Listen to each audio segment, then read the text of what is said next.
Hello everyone, कैसे हो आप लोग। आई होप आप लोग दोस्तों ठीक हो गए। तो जैसा कि मैंने आपसे पिछले लेक्चर में कहा था कि हम ऑटोट्रॉफिक न्यूट्रिशन से अगला लेक्चर आरंभ करने वाले हैं, शुरुआत करने वाले हैं। ठीक है, पिछले लेक्चर में हमने देखा न्यूट्रिशन की क्या डेफिनेशन है, ऑटोट्रॉपिक वर्सेस ऑटोट्रॉपिक न्यूट्रिशन में फ़र्क देखा है ना।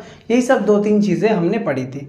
तो आइए अब मेन टॉपिक हमारे स्टार्ट होगा, जहाँ से बोर्ड एग्जाम में सवाल आना स्टार्ट होता है। यहाँ से बाकी पिछला जो मैंने बताया, हाँ ठीक है, वो आपके समझने के लिए ज़्यादा ज़रूरी था, वहाँ से कम सवाल आते हैं। आइए स्टार्ट करते हैं। देखिए, इस टॉपिक जो है ऑटोट्रॉफिक न्यूट्रिशन में हमें 2 चीज़ें पे ध्यान देना होगा, 2 चीज़ों पे ध्यान देना होगा।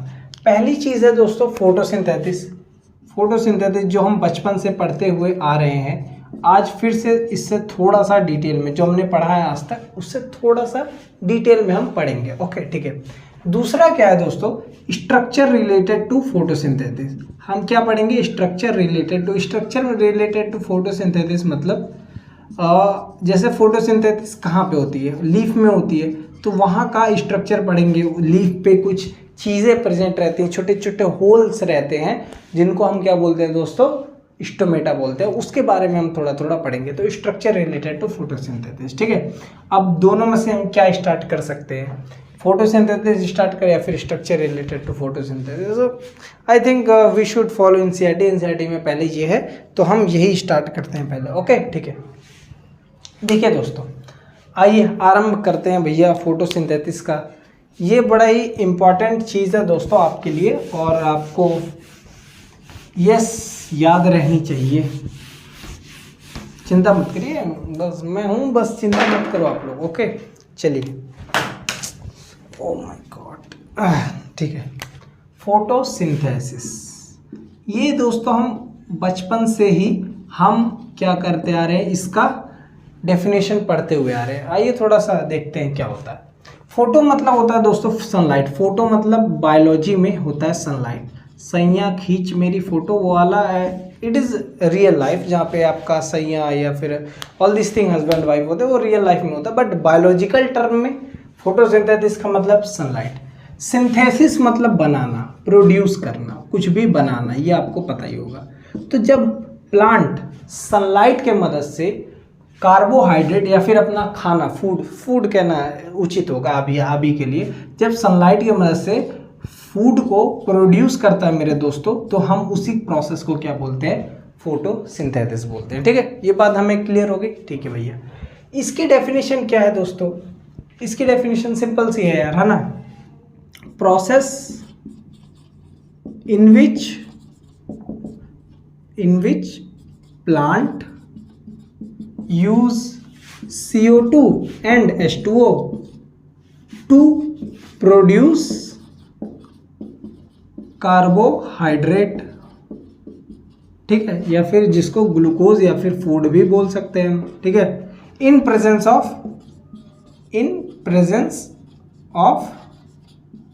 सनलाइट एंड क्या, क्लोरोफिल। ये है इसकी फोटोसिंथेसिस की डेफिनेशन। आइए इसको थोड़ा सा देख लेते हैं। फोटोसिंथेसिस में क्या होता है मेरे दोस्तों, CO2 होता है, CO2 प्लांट लेता है और H2O लेता है। ये 2 चीज़ें इन्वायरमेंट से लेता है। उसके मदद से वो कार्बोहाइड्रेट मैंने आपको बताया दोस्तों, कार्बोहाइड्रेट क्या होता है, एक न्यूट्रिएंट होता है या फिर एनर्जी गिविंग चीज़ होती है। इससे हम एनर्जी निकालता है, ठीक है, एनर्जी बनाता है। न्यूट्रिशन में मैंने आपको बताया कि इससे हम कैसे एनर्जी बना सकते हैं, all this things.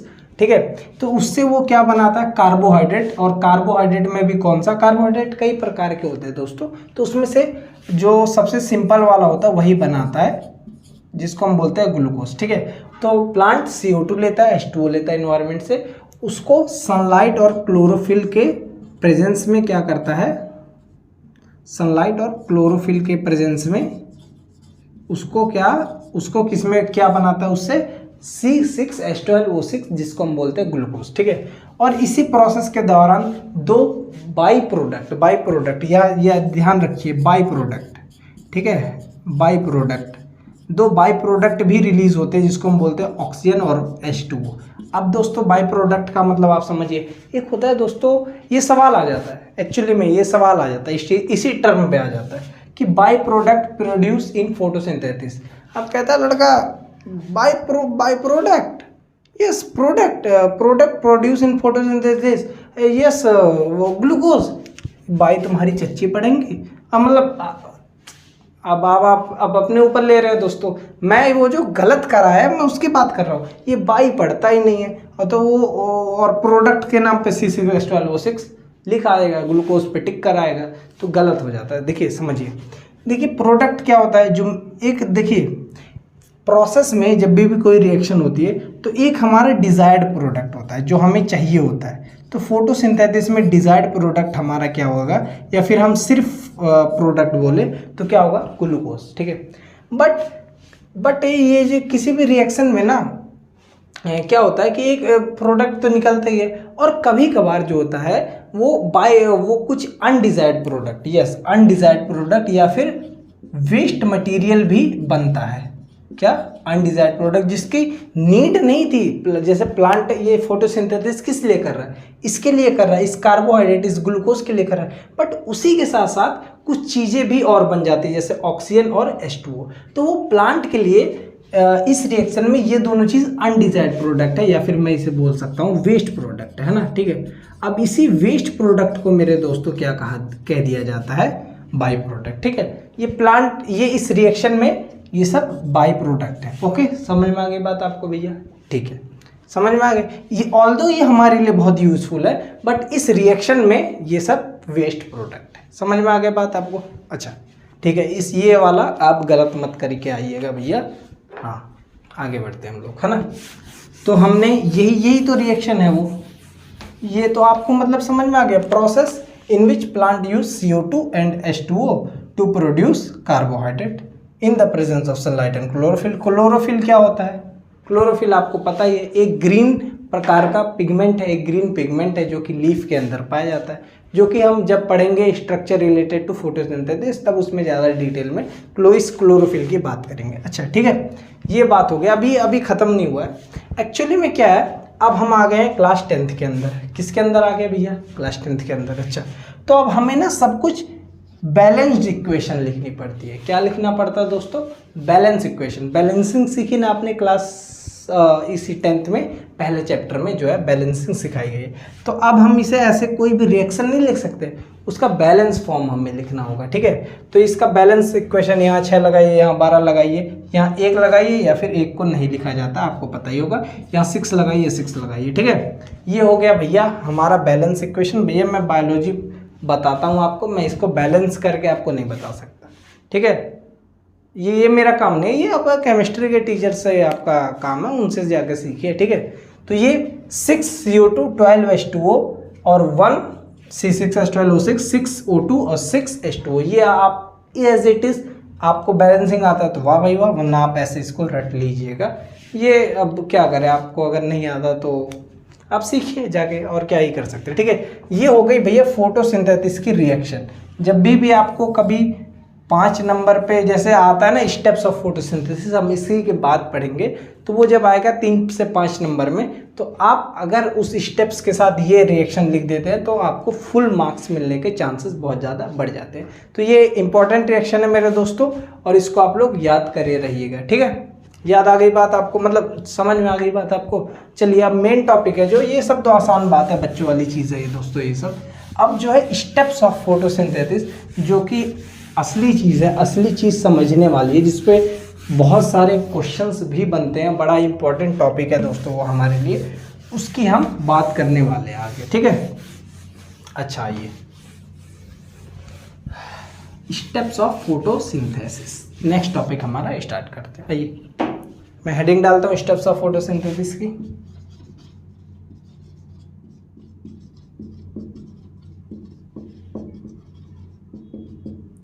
Steps of photosynthesis. तो स्टेप्स ऑफ फोटोसिंथेसिस में हम क्या सीखने वाले हैं, पहले हम ये देख लेते हैं। देखिए भैया CO2 और H2O को, ठीक है, लेकर सनलाइट की ही मदद से, सिर्फ सनलाइट, ठीक है, तीनों चीज़ एनवायरनमेंट से उठाई और उसको एक फूड में बदल दिया, एक ऐसी चीज़ में बदल दिया जिससे वो एनर्जी हमें मिलती है। तो ये कोई हलवा चीज़ नहीं है दोस्तों, ये कोई इसी पे पूरा पृथ्वी टिका हुआ, आपको पता हो तो, है ना, समझ में आ रही है ना बात मेरी। इसी पे पूरी लाइफ इसी पे डिपेंड है, इसी फोटोसिंथेसिस रिएक्शन पे डिपेंड है, ठीक है।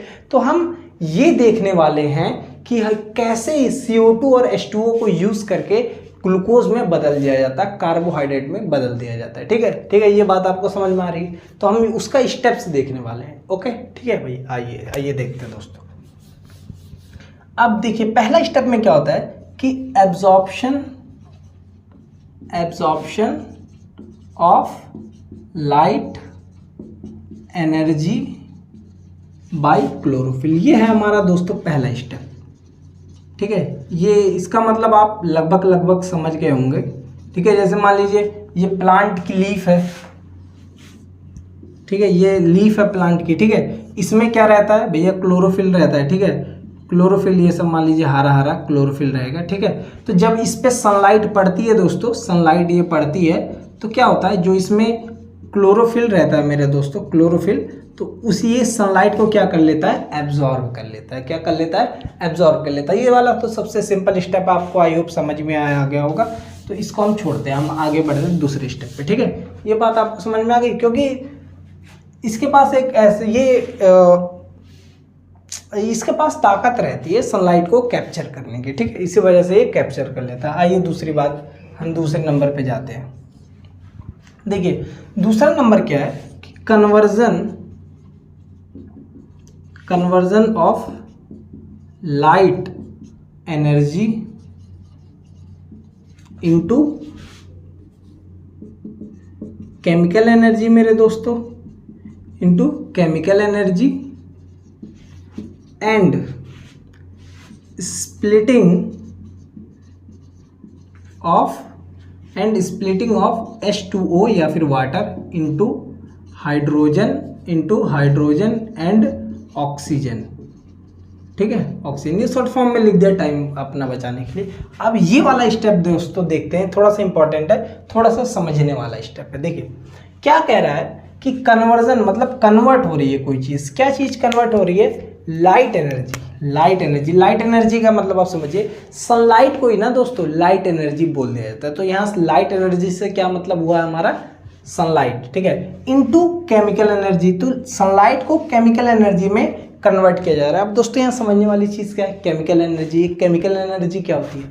मैंने अभी पिछले लेक्चर में बताया दोस्तों कि जैसे क्या होता है कि ये जो जब दो चीज़ें आपस में जुड़ी रहती हैं तो उनके बीच में एक बॉन्ड रहता है, जैसे ऑक्सीजन हाइड्रोजन ऑक्सीजन से जुड़ा हुआ, हाइड्रोजन ऑक्सीजन से जुड़ा हुआ। तो इन दोनों को पकड़े हुए एक चीज़ है जिसको हम बॉन्ड बोलते हैं, ठीक है, बॉन्ड बोलते हैं। इसी को हम क्या बोलते हैं दोस्तों, बॉन्ड बोलते हैं, ठीक है। अब यही जो बॉन्ड है ना, ये बॉन्ड और कुछ नहीं है, एक एनर्जी है। ये क्या है, एक एनर्जी है। तभी ना इसको जब हम तोड़ते हैं तो एनर्जी रिलीज होती है। जैसे मान लीजिए अब इन दोनों को पकड़िए तो एनर्जी स्टोर्ड है। अब जब ये दोनों को हम छुड़ा देते हैं, ठीक है, तो ये एनर्जी मतलब इसको तोड़ देते हैं तो ये दोनों छूट जाते हैं, तो एनर्जी रिलीज हो जाती है। इसलिए कहते हैं कि बॉन्ड तोड़ने पे एनर्जी रिलीज होती है, ठीक है। तो ये दो एलिमेंट्स, जब दो चीज़ें आपस में जुड़ी रहती हैं केमिकली, तो उनके बीच में जो एनर्जी प्रेजेंट रहती है, ये जो बॉन्ड प्रेजेंट रहता है, इसी को केमिकल एनर्जी बोलते हैं। इसी को दोस्तों क्या बोलते हैं, केमिकल एनर्जी बोलते हैं। आई बात आपको समझ में, ठीक है। जब दो एलिमेंट आपस में केमिकली जुड़े रहते हैं, ठीक है, तो उनके बीच में जो एनर्जी बॉन्ड या फिर एनर्जी प्रेजेंट रहती है, उसी को हम बोलते हैं केमिकल एनर्जी, ठीक है। यही केमिकल एनर्जी एक दो इनको आपस में जोड़ी रहती है, ठीक है। समझ में आ गई भैया आपको बात, आई होप आपको समझ में आ गई होगी। चलिए अब देखिए दोस्तों, अब ये बात तो हमें समझ में आ गई भैया केमिकल एनर्जी क्या होती है। अब कैसे लाइट एनर्जी को दोस्तों केमिकल एनर्जी में कन्वर्ट किया जाता है, जरा हम ये सीखते हैं, जरा हम ये देखते हैं, ठीक है। आइए देखिए क्या रहता है, एक चीज़ प्रेजेंट रहती है हमारे सेल में जिसको हम बोलते हैं ADP। क्या हमारे सेल में, मतलब हाँ हमारे सेल में या फिर प्लांट के सेल में एक चीज़ प्रेजेंट रहती है मेरे दोस्तों, जिसको हम बोलते हैं ADP, ठीक है। इसका फुल फॉर्म होता है एडेनोसिन डाइफॉस्फेट, ठीक है, एडेनोसिन डाइफॉस्फेट, ये होता है इसका फुल फॉर्म। Adenosine diphosphate. अब एक तो ये चीज़ प्रेजेंट रहती है, थोड़ा स्ट्रक्चर मैं अपने खुशी के लिए बना लेता हूँ दोस्तों, एग्जैक्टली नहीं बनाऊंगा, बस आप चिंता मत करिए, ठीक है। ये ऐसा कुछ है, ये 1 फॉस्फेट 2 फॉस्फेट, तो ये एडेनोसिन है, ये 2 फॉस्फेट जुड़े हुए हैं, मतलब ये एडेनोसिन से 2 फॉस्फेट जुड़े हुए हैं, बस ये कुछ नहीं, जैसे ऑक्सीजन से हाइड्रोजन जुड़ा हुआ है ना, ऑक्सीजन से हाइड्रोजन, ऐसे ही ये क्या इतना क्या, ये एडेनोसिन है, इससे 2 फॉस्फेट जुड़े हुए, इसलिए एडेनोसिन डाइफॉस्फेट। ये हमारे सेल में क्या रहता है, प्रेजेंट रहता है, अपने आप पहले से ही प्रेजेंट रहता है, ठीक है।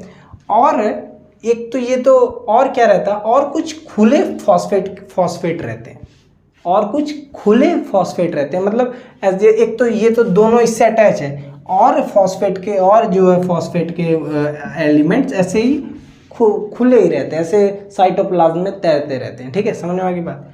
तो जब दोस्तों जब ये एब्जॉर्व करता है लाइट एनर्जी को क्लोरोफिल, ठीक है, तो क्या होता है, ये जो जब इसने लाइट एनर्जी को एब्जॉर्व किया क्लोरोफिल ने, तो उसी लाइट एनर्जी से क्या कर दिया जाता है मेरे दोस्तों, ये जो खुले में नहीं फॉस्फेट घूम रहे थे साइटोप्लाज्म सेल के, ऐसे ही ऐसे पड़े हुए थे, उसी को क्या करता है, ये जो खुले वाले को था, ये एडेनोसिन डाइफॉस्फेट से जोड़ देता है उसी एनर्जी की मदद से। मैंने आपको पिछले लेक्चर में ये भी बताया था कि जब हमें कोई भी 2 एलिमेंट को, जैसे हाइड्रोजन ऑक्सीजन है, इसको आपस में जोड़ना हो, केमिकली मतलब इसका जो है, मान लो कोई भी वो बनाना हो, मॉलिक्यूल बनाना हो, तो हम जब इसको आपस में जोड़ेंगे दोस्तों, तो क्या होगा, तो हमें एक एनर्जी की रिक्वायरमेंट होगी। ये मैंने आपको बताया था कि नहीं बताया था।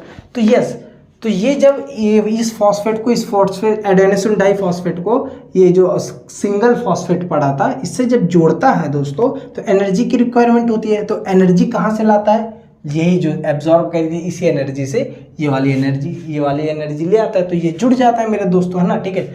अब देखिए, अब ये जुड़ के क्या बना देता है, एडेनोसिन ट्राइफॉस्फेट, ठीक है। एडेनोसिन में 3 फॉस्फेट जुड़ गया, 1 2 3, एडेनोसिन में 3 फॉस्फेट जुड़ गया, तो ये क्या बन गया, ATP, ठीक है। तो अब देखिए मेरे दोस्तों, तो अब देखिए क्या है कि ये, अब देखिए, अब दो एलिमेंट्स या फिर कोई भी चीज़ दो हो, अगर उनके बीच में एक बॉन्ड है, तो वो कौन सी एनर्जी है, केमिकल एनर्जी है, ठीक है। तो उनके बीच में कौन सी एनर्जी है, केमिकल एनर्जी। तो इस तरीके से दोस्तों ADP से ATP बना के ये क्या करता है, लाइट एनर्जी को केमिकल एनर्जी में कन्वर्ट कर देता है, ठीक है। तो मतलब लाइट एनर्जी से ये जुड़ देता है, जब ये जुड़ जाता है तो वही लाइट एनर्जी को तो वो लाइट एनर्जी किस में ट्रांसफॉर्म हो जाती है, केमिकल एनर्जी में, ठीक है। अब ऐसा क्यों करता है, सबसे बड़ी बात तो ये है, ऐसा क्यों करता है, ये लाइट एनर्जी को केमिकल एनर्जी में क्यों कन्वर्ट करता है। देखिए क्या है कि ये लाइट एनर्जी को ना ज़्यादा देर तक होल्ड नहीं कर सकता दोस्तों, ये क्या नाम है, सनलाइट को बहुत देर तक होल्ड नहीं कर सकता प्लांट, है ना, स्किप हो सकती है एनर्जी, तो आप जानते हो बॉडी चेंज अपना फॉर्म करती रहती है, ठीक है। तो वो इसको एक स्टेबल फॉर्म ऑफ एनर्जी में, जिसको वो बहुत टाइम तक जब भी उसको ज़रूरत है उसको होल्ड कर सके, तो स्टेबल फॉर्म ऑफ एनर्जी या फिर ATP में कन्वर्ट कर लेता है। तो ये केमिकल एनर्जी और कुछ नहीं है दोस्तों, एक ATP ही है, ठीक है। तो वो लाइट एनर्जी को किस में बदल देता है, ATP में। अच्छा, अब देखिए, ज़्यादातर लाइट एनर्जी को किस में बदल देता है, ATP में, लेकिन कुछ लाइट एनर्जी से क्या करता है, H2O, ठीक है, हाँ, वाटर में जो ऑक्सीजन और हाइड्रोजन के बीच में ना दोस्तों बॉन्ड है, ठीक है। मैं स्ट्रक्चर नहीं बना रहा हूँ, बस आप समझिए, ये ऑक्सीजन है, हाइड्रोजन जुड़े हुए, तो ये क्या बनाए हुए, वाटर बनाए हुए, ठीक है, ठीक है। अच्छा, तो इनके बीच में जो बॉन्ड है उसको एक सनलाइट के मदद से तोड़ देता है, क्या करता है, तोड़ देता है, यस, तोड़ देता है। तो जब तोड़ देता है तो ऑक्सीजन और हाइड्रोजन अलग हो जाते हैं, ठीक है, ऑक्सीजन और हाइड्रोजन अलग हो जाते हैं, तो इसलिए कहते हैं splitting of H2O into HN oxygen, hydrogen and oxygen, ठीक है। तो ये जो ऑक्सीजन होती है ये रिलीज हो जाती है हवा में, ठीक है। तो यहीं से एक क्वेश्चन आता है, एक और क्वेश्चन आता है मेरे दोस्तों, वो क्या होता है कि ये जो ऑक्सीजन निकलती है ना फोटोसिंथेसिस के दौरान, वो कहाँ से निकलती है? वो CO2 से निकलती है क्योंकि CO2 में भी O2 है, या फिर वो H2O से निकलती है क्योंकि इसके पास भी ऑक्सीजन है। तो वो कौन सी ऑक्सीजन रहती है? CO2 से निकली हुई ऑक्सीजन या फिर वाटर से निकली हुई ऑक्सीजन? तो इसका जवाब हमें पता ही हो गया दोस्तों कि वो कहाँ से निकलती है। यस, वाटर से निकलती है। पहले साइंटिस्ट भी ऐसा मानते थे कि वो CO2 से निकलती है, कार्बन डाइऑक्साइड से निकलती है, बट फिर बाद में हमें पता चला कि ये वो वाटर से निकलती है। ठीक है, तो क्या किया ना, ज़्यादातर लाइट एनर्जी को केमिकल एनर्जी में या फिर ATP बना दिया उसको। ठीक बात है यार दोस्तों। या और कुछ लाइट एनर्जी से हमने क्या करा, वाटर का स्प्लिटिंग कर दिया, वाटर को तोड़ दिया, किसमें? हाइड्रोजन और ऑक्सीजन में। ये बात आपको समझ में आ गई मेरे दोस्तों? ठीक है यार, ठीक है। इतना आपको अगर समझ में आ गया हो मेरे दोस्त, तो आइए चलिए तीसरा स्टेप समझते हैं। अब तीसरा स्टेप आगे बढ़ते हैं हम लोग तीसरे स्टेप में। अच्छा ठीक है, ये इसको थोड़ा मिटाते हैं।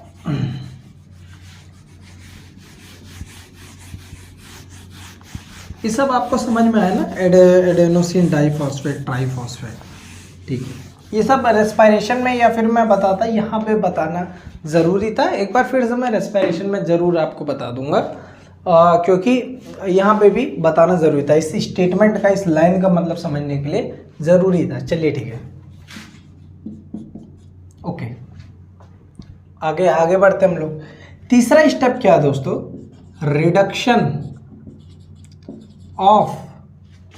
रिडक्शन ऑफ CO2 टू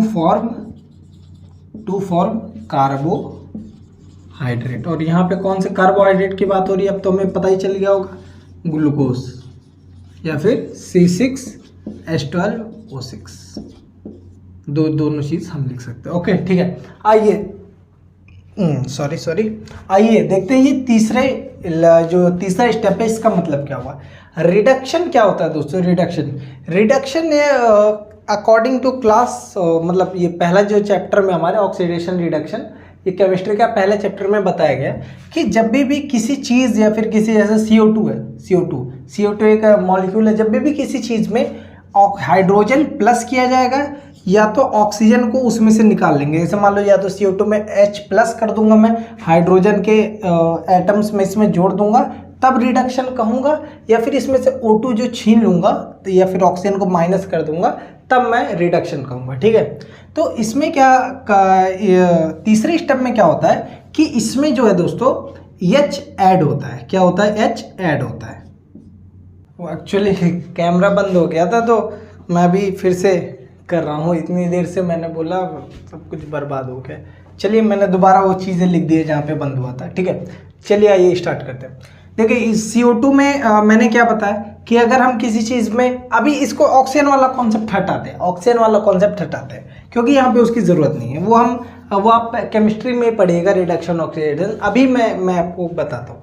जब भी आप इतना समझिए बस, जब भी हम किसी चीज़ में, किसी मॉलिक्यूल में H प्लस करते हैं, मतलब हाइड्रोजन को प्लस करते हैं, मतलब उसमें मिलाते हैं, उसमें उसके एटम्स जोड़ते हैं। ठीक है, तो हम क्या करते हैं दोस्तों? तो हम उसी प्रोसेस को क्या बोलते हैं? रिडक्शन।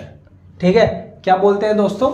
उसी प्रोसेस को हम लोग बोलते हैं रिडक्शन। ठीक है, तो अब देखिए कार्बन डाइऑक्साइड में मैंने हाइड्रोजन मिला दिया। ठीक है, तो उससे क्या होता है? कार्बोहाइड्रेट बन जाता है। देख रहे हैं, कार्बो मतलब कार्बन डाइऑक्साइड से कार्बो, हाइड्रोजन से हाइड्रेट, तो कार्बोहाइड्रेट बन जाता है। देख रहे हैं, देखिए इसमें क्या क्या है? ग्लूकोज में क्या है? कार्बन है, हाइड्रोजन है, ऑक्सीजन है। तो कार्बन ऑक्सीजन था CO2 में, ये चीज जब मैंने जोड़ दिया इसमें तो क्या बन गया?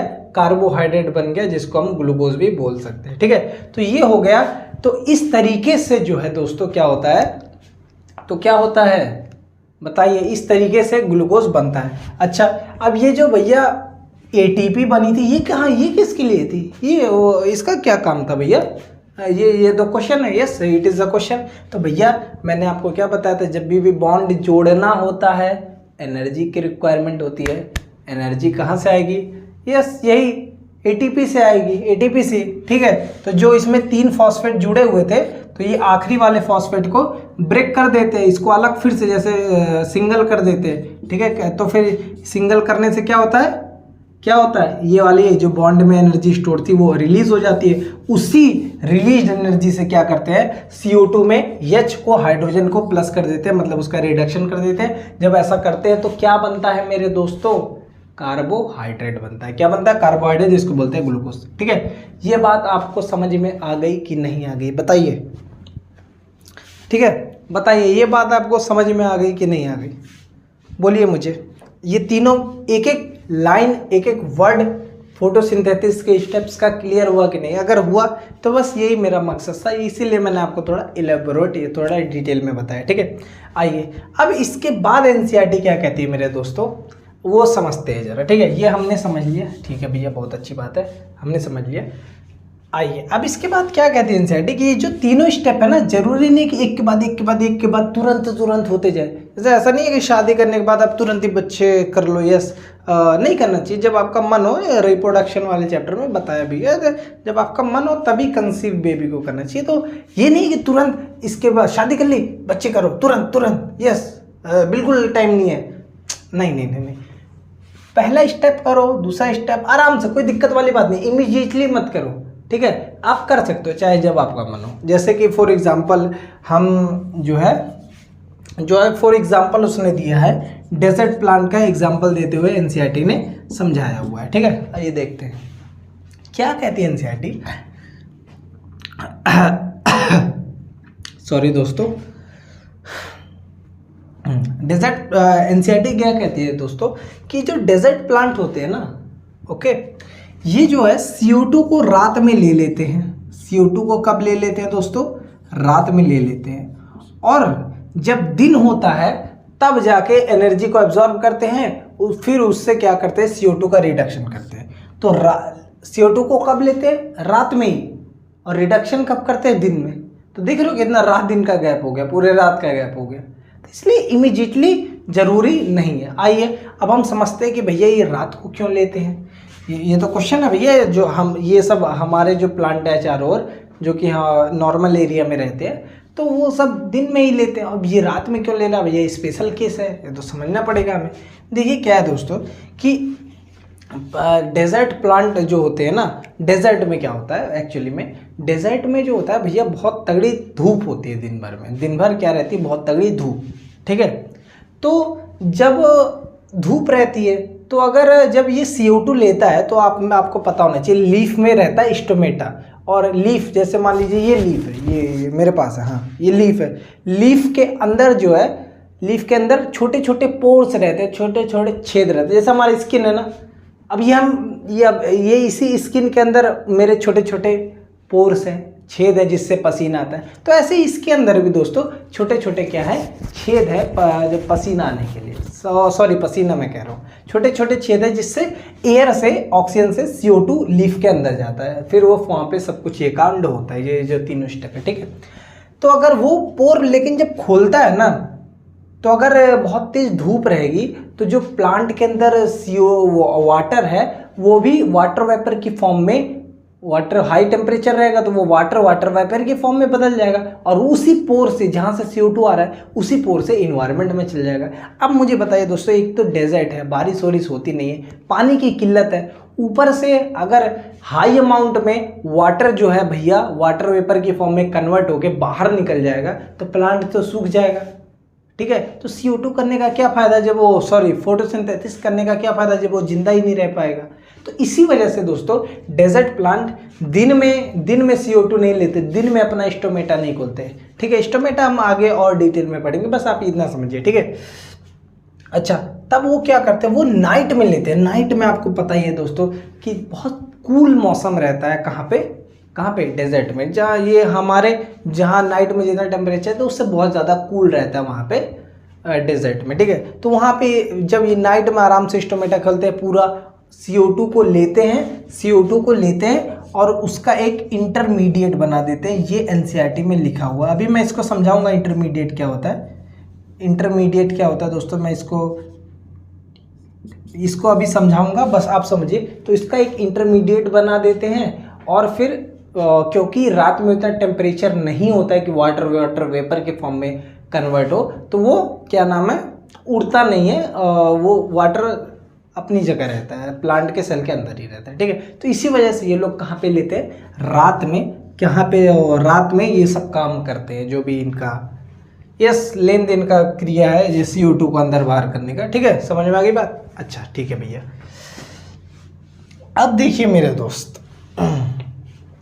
अब देखिए ये जो शब्द है इंटरमीडिएट, ये NCERT में लिखा हुआ है, तो मेरा ये फर्ज बनता है, yes it is my duty, कि मैं आपको बताऊं कि इसका मतलब क्या होता है। आइए जरा इसको समझते हैं, इंटरमीडिएट क्या होता है, ठीक है।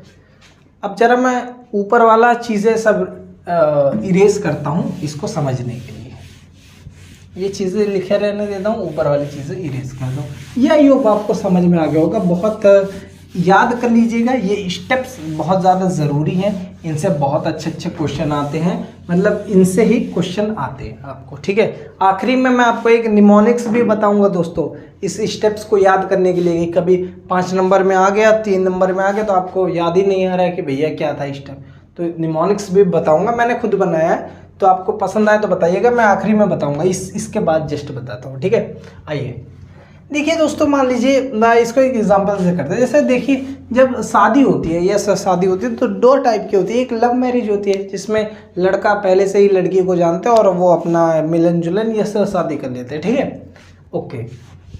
एक होती है अरेंज मैरिज दोस्तों। अरेंज मैरिज में क्या होता है, एक थर्ड पर्सन होता है, ठीक है, वो अपने एक रिश्तेदारी में किसी लड़की को जानता है, बी लड़की जिसको बोल देते हैं, ठीक है, और एक दूसरी रिश्तेदारी में अपने ए को देखता है, दोनों यस शादी की उम्र हो गई है, दोनों जवान हो गए, तो उनके माता पिता से बात करके यस उनकी शादी करवा देता है। ऐसे ही होता है, रिश्ता लेके जाता है, यस वो उनका रिश्ता करवा देता है, इट इज़ एक्चुअली शादी करवा देता है। देख रहे हो, दिल उल बना दिया है सब अपने। यस थोड़ी सी मेरे अंदर भी टैलेंट है, आपको क्या लगा, ठीक है, ओके। तो ये अब देखिए दोस्तों, जैसे ये शादी हो जाती है, जैसे ही ये शादी हो जाती है, तो क्या होता है कि ये थर्ड पर्सन का कोई काम नहीं रहता, ये टेम्पररी रहता है। जब तक शादी जब तक नहीं होती रहती तब तक रहता है। जैसे शादी हो जाती है ये चल जाता है, यस गो ना भाई, इसका अपना बाल बच्चे संभालिए। ऐसा थोड़ी होता है दोस्तों कि अब शादी के बाद 3 लोग एक कमरे में रह रहे हैं, नहीं, मतलब ठीक है ABC, तो वो अपने घर चल जाता है, यस उसका वही तक रोल था, ठीक है। तो ये क्या था, टेम्पररी था दोस्तों, ये क्या था, टेम्पररी था, ठीक है। ये बात आपको समझ में आई? अच्छा, अब देखते हैं इंटरमीडिएट की डेफिनेशन क्या रहता है। इंटरमीडिएट किसे कहते हैं, temporary product formed during a process which is necessary to get desired product, ठीक है। जैसे कि यहाँ पे देखिए दोस्तों, डिजायर्ड प्रोडक्ट हमारी शादी करवाना है, ठीक है, तो एक टेम्परेरी चीज़ आई, ठीक है, सी, और वो टेम्परेरी चीज़ इस प्रोसेस के बीच में बनी जो कि ज़रूरी थी शादी कराने के लिए। इसी वजह से ऐसी चीज़ को हम इंटरमीडिएट कहते हैं। तो ये हमारा सी यहाँ पे इंटरमीडिएट हो गया, ठीक है। अब जरा ये तो शादी उदी की बात है, ये सब थोड़ी बोर्ड एग्जाम में आएगा ना। अब हम पढ़ते हैं जो अपना हमारा कॉन्सेप्ट है, ओके, ठीक है। अब जैसे प्रोसेस यहाँ पे दोस्तों देखिए, फोटोसिंथेसिस हो गया, ठीक है, फोटोसिंथेसिस किस लिए करते हैं आपको तो अब पता ही चल गया होगा दोस्तों, किस लिए, ग्लूकोज के लिए करते हैं। तो डिजायर्ड प्रोडक्ट हमारा ग्लूकोज हो गया, ठीक है। एक ही जगह हम CO2 लेते हैं, ठीक है। अब देखिए क्या होता है, जो रात में जब CO2 को लेके ना दोस्तों, उसका एक टेम्पररी प्रोडक्ट में फॉर्म कर दिया जाता है। इसको क्या कर दिया जाता है, एक टेम्पररी प्रोडक्ट में बदल दिया जाता है, ठीक है। CO2 को जब रात में प्लांट ने लिया, ठीक है, तो उसको तुरंत किस में बदल दिया, एक टेम्पररी प्रोडक्ट में बदल दिया, ठीक है। अब ये टेम्पररी जब दिन होता है दोस्तों, ये तो नाइट की बात होगी, ठीक है। जब दिन होता है तो वो वापस उसको किस में बदल देता है, इस टेम्पररी प्रोडक्ट को किस में बदल देता है, CO2 में बदल देता है, ठीक है। उसको किस में बदल देता है, CO2 में बदल देता है, और फिर उसका रिडक्शन करके, और फिर उसका क्या करके रिडक्शन करके डे में क्या बना देता है, ग्लूकोज बना देता है। ठीक है, अब बात समझे कि नाइट में उसने CO2 लिया, फिर उसको एक चीज में, एक टेम्परेरी चीज में बदल दिया, फिर जब दिन हुआ तो CO2 में फिर वापस से बदल दिया और फिर उसका ग्लूकोज बना दिया दिन बे दिन। ठीक है, ऐसा क्यों करता है प्लांट, आइए हम देखते हैं जरा, ये डेजर्ट प्लांट ऐसा क्यों करता है, डेजर्ट प्लांट। ठीक है, देखिए दोस्तों क्या है, CO2 एक गैस है और गैस बड़ी अनस्टेबल होती है। आपने देखा होगा कि गुब्बारे में जब हम गैस भरते हैं और उसको टाइटली सील भी करते हैं फिर भी वो गैस निकल जाती है, आपने ये देखा ही होगा। तो इसी वजह से कहीं बेचारा CO2 स्केप ना हो जाए इन्वायरमेंट में दोस्तों, इसी वजह से उसको एक स्टेबल फॉर्म में कन्वर्ट किया जाता है। ठीक है, एक स्टेबल फॉर्म में कन्वर्ट किया जाता है, क्यों रहे, पता चल रात भर लीक हो गया गैस पूरा और जब सुबह हुआ तो स्टोमेटा खोल नहीं सकते, तो बेचारा क्या करेगा, वो तो भूखे मर जाएगा ना दोस्तों। तो उसको क्या कर दिया गया, एक क्या कर दिया गया, टेम्परेरी चीज में कन्वर्ट कर दिया गया। अब इसी टेम्परेरी चीज को हम लोग क्या बोल दिए, इंटरमीडिएट बोल दिए। ठीक है, तो ये temporary product formed during a process, ये प्रोसेस में एक टेम्परेरी प्रोडक्ट बना। ठीक है, जो कि नेसेसरी था, यस नेसेसरी तो था ही, वरना CO2 निकल जाता तो कैसे फोटोसिंथेसिस हो पाता। ठीक है, to get desired product, desired product बनने के लिए नेसेसरी था, ऐसी चीज़ों को हम इंटरमीडिएट बोलते हैं। बस आप ये याद रखिएगा, है ना। ठीक है, समझ में आ गई बात। अब जैसा कि फोटोसिंथेसिस कंप्लीट होती है तो ग्लूकोज बनता है, O2 बनता है, H2O बनता है। कहीं आप देख रहे हैं वो टेम्परेरी प्रोडक्ट कहीं पे है, नहीं है, क्योंकि वो कुछ ही समय के लिए बना था ना दोस्तों, रात भर के लिए बना था। ठीक है, आई होप आप लोग ये समझ गए होंगे इंटरमीडिएट का मतलब क्या हुआ। तो ये क्या करता है दोस्तों, एनसीईआरटी क्या कहती है कि रात में वो CO2 लेता है, उसका इंटरमीडिएट बनाता है और सुबह जब होती है तब वो वापस से उसको CO2 में लाता है और क्या करता है, उसको एनर्जी से उसका रिडक्शन कराया जाता है। ये बात आई होप आपको समझ में आ गई होगी। ठीक है, ये बात आपको पूरी समझ में आ गई दोस्तों। चलिए अब बढ़ते हैं अपने नेक्स्ट टॉपिक की ओर, जो कि है मेरा निमोनिक्स है। वो एक्चुअली में क्या है, वो और कुछ नहीं, निमोनिक्स मैंने कुछ तरीका आपके लिए बनाया है जिससे कि मैं यस आपको याद रह सके ये चीज़ें, क्योंकि ये बड़ी ही इंपॉर्टेंट चीज़ें हैं मेरे दोस्तों। और अगर ये आप स्टेप्स ऑफ फोटोसिंथेसिस याद रख सके, क्योंकि ये आप भूल जाते हैं तो आपका काफ़ी नुकसान हो सकता है। तो आइए देखते हैं, आपको पसंद आएगा तो बताइएगा। चलिए मूव करते हैं नेक्स्ट टॉपिक में। चलिए अब इसे इरेज करते हैं दोस्तों, फिर उसके बाद हम अपने इस वाले पार्ट पे जाते हैं।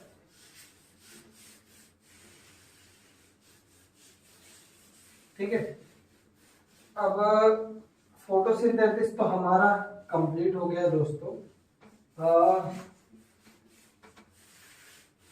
और फिर हम एक चीज और कर ले, फिर आज का लेक्चर जो हमारा कंप्लीट हो जाएगा। ठीक है, ओके। उससे पहले मुझे भी एक चीज याद आई जो कि मैंने मिस कर दिया। ये क्या, प्लांट जो होते हैं ना दोस्तों, प्लांट जो होते हैं वो एक्सेसिव ग्लूकोज को, जैसे मान लीजिए एक दिन में बहुत ढेर सारा ग्लूकोज वो बनाते हैं। अब ऐसा नहीं होता कि वो ग्लूकोज एक पूरी का पूरा एक ही दिन में पूरा जितना बनाए, जितना उतना एनर्जी में खर्च हो गया। नहीं, ऐसा नहीं होता दोस्तों। क्या होता है कि प्लांट जो है वो एक्सेसिव ग्लूकोज को वो किस फॉर्म में, प्लांट जो होते हैं वो जो ज्यादा ग्लूकोज रहता है ना उसको स्टार्च के फॉर्म में स्टोर करते हैं। ठीक है, ये बात याद रखिएगा, एक मार्क्स में MCQ आ सकता है कि प्लांट एक्सेसिव ग्लूकोज को किस फॉर्म में स्टोर करते हैं, तो ग्लूकोज के फॉर्म में। जो हम ह्यूमन होते हैं, हम भी खाना खाते हैं, हमारे पास भी ग्लूकोज आता है। ठीक है, अब हम एक्सेसिव ग्लूकोज को हम किस फॉर्म में स्टोर करते हैं, स्टार्च नहीं, ग्लाइकोजन। किसके फॉर्म में स्टोर करते हैं, ग्लाइकोजन के फॉर्म में स्टोर करते हैं। ठीक है, समझ में आ गई भैया ये बात आपको। जैसे मान लीजिए कल मेरा व्रत है, तो आज मैंने खाना खाया, ठीक है, आज मेरा ग्लूकोज, मेरी पूरी बॉडी ने आज मेरा जितना भी ग्लूकोज खाया मैंने उसका सब ब्रेक डाउन कर दिया। तो बताओ अब कल के लिए क्या खाना बचेगा। अब कल के लिए तो हार्ट धड़कता है, मैं सांस लेता हूँ, उसके लिए तो एनर्जी चाहिए ना, तो कल मेरा काम कैसे चलेगा। तो वो जो एक्सेसिव खाना है, एक्सेसिव ग्लूकोज है, उसको बॉडी ग्लाइकोजन के फॉर्म में स्टोर कर देता है और जब भी जरूरत होती है तो क्या उसको यूज कर लेता है। ऐसे सेम केस उसके साथ भी, क्या नाम है, प्लांट के साथ भी। चलिए आगे बढ़ते हैं भैया। इसे दोस्तों अब बताइए, अगर आपको मैं ये 6 चीजें लिख के दे देता हूं, एब्जॉर्प्शन, सनलाइट, ठीक है, ये 6 चीजें मैं लिख के दे देता हूं, ठीक है। देखिए आप, स्प्लिटिंग H2O, रिडक्शन CO, ठीक है, कार्बन डाइऑक्साइड, अगर मैं दोस्तों ये आप 6 वर्ड लिख के बता देता हूँ, जैसे मान लीजिए आप एग्जाम हॉल में, अब आप पूरा भूल चुके हैं कि बहुत दिन हो गया लाइव प्रोसेस पढ़े हुए, अब आप रिवीजन नहीं करके मतलब भूल गए, किसी भी कारण भूल गए, आपको याद नहीं आ रहा। अगर मैं दोस्तों ये 6 चीजें आपको बता दूं, ये 6 word, absorption, sunlight, splitting H2O, reduction, carbon dioxide, तो क्या आप इससे तीनों स्टेप नहीं लिख सकते हैं? मुझे ये बताइए, अगर आपको ये 6 चीजें याद आ जाए किसी प्रकार से, तो क्या आप इन चीजों से पूरा स्टेप नहीं लिख सकते कि absorption of sunlight bye chlorophyll, splitting of H2O into hydrogen and oxygen, ठीक है, reduction of carbon dioxide into two form glucose, क्या ये आप नहीं लिख सकते? तो ठीक है, तो इसी 6 चीजों को मैंने एक लाइन में दोस्तों क्या कर दिया है, एक लाइन में आप सम अप कर दिया है, जिससे आपको याद आ जाए। तो लाइन है, साला आकर हस्बैंड, यस हस्बैंड, पति की सुताई करे, यस सुताई मतलब यह पीटना, तो मुझे लगता है कि अयोग का झगड़ा हुआ, वाइफ मायके गई होगी और भाई को पता चल गया होगा। साला मतलब वो वाला नहीं जो आप समझ रहे हैं, बिल्कुल वाला नहीं, यस वाइफ का भाई, ठीक है, तो वो आया होगा और ये सुताई कर रहा है। अब ये पर्सनल इश्यूज है, तो इससे हमें क्या लेना देना। तो आइए देखते हैं किस तरीके से हमें काम देगा। तो देखिए सा से होगा इस सनलाइट, यस सनलाइट, आ से दोस्तों एब्जॉर्प्शन, और यस से H2O, और की से दोस्तों कुछ नहीं होगा, ये की 2 शब्द का ये क्या होगा, इससे मतलब इससे कुछ नहीं होगा, यस इसको हटा दीजिए।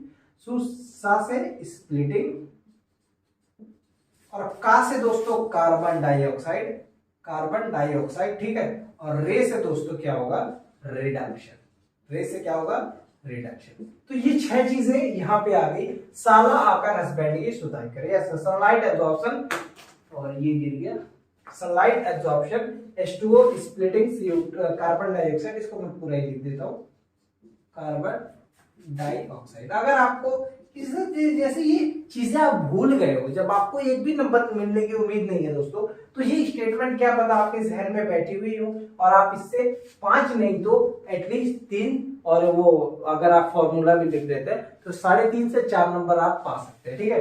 तो ये वो मुश्किल दिनों के लिए होती है, ये सब निमोनिक्स मुश्किल दिनों को, या फिर आपको याद नहीं हो रहा तो एक चीजें होती हैं, मतलब ये इस प्रकार से याद हो जाएगा। तो जैसे जैसे मैंने लिखा है दोस्तों, अगर आपको पसंद आता है तो बताइए आप, यस आपको अगर पसंद आता है तो फिर आप ऐसे ही लिखिएगा, जैसे मैंने हिंदी इंग्लिश में लिखा है वैसे ही लिखिएगा, आपको कठिनाई नहीं होगी, ठीक है, की से कुछ नहीं होगा, याद रखिएगा, ठीक है।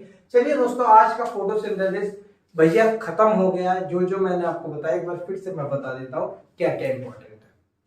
फोटोसिंथेसिस के रिएक्शन बैलेंस इक्वेशन इंपॉर्टेंट है, और उसके तीनों स्टेप बड़े ही इंपॉर्टेंट है दोस्तों। एक एक वर्ड मैंने आपको समझाया है, एक एक वर्ड आप दोबारा से एक बार समझने की कोशिश करिएगा। एक बार आप भी जैसे अपने ऐसे ही आप अकेले बैठे हुए किसी को इमेजिन कर लीजिए, कोई अगर आपके पास सामने है, ये ऐसे करके उसको समझाने की कोशिश करिए जैसे मैंने आपको कराया, उससे एक अच्छा बिल्डअप हो जाएगा मेमोरी में, ठीक है, भूलेंगे नहीं आप। बाकी ये इक्वेशन है, अरे सॉरी ये मेरा निमोनिक्स है, मैंने बनाया से मैं बैठा हुआ था मेरे मन में, मैं कहा ठीक बात है यार, बता देना चाहिए, ठीक है। और ये साला यस इट्स अ वाइफ का भाई है, वो वाला नहीं है जो आप समझ रहे हैं, बिल्कुल वो वाला नहीं है, मैं ऐसे काम क्यों ही करूंगा, ठीक है। चलिए मिलते हैं आपसे नेक्स्ट वीडियो में, बताइएगा निमोनिक्स कैसा है बिल्कुल कमेंट सेक्शन में, और फिर बस आज के लिए इतना ही, मिलते हैं अगले वीडियो में। कल करेंगे हम दोस्तों, तो फिर जो मैं नेक्स्ट वीडियो लाऊंगा, वैसे तो मैं एक ही दिन रिकॉर्ड करता हूँ, हाँ, तो मैं जो नेक्स्ट वीडियो ला रहा हूं उसमें हम स्ट्रक्चर रिलेटेड टू फोटोसिंथेसिस करने वाले हैं। तब तक के लिए धन्यवाद आपका।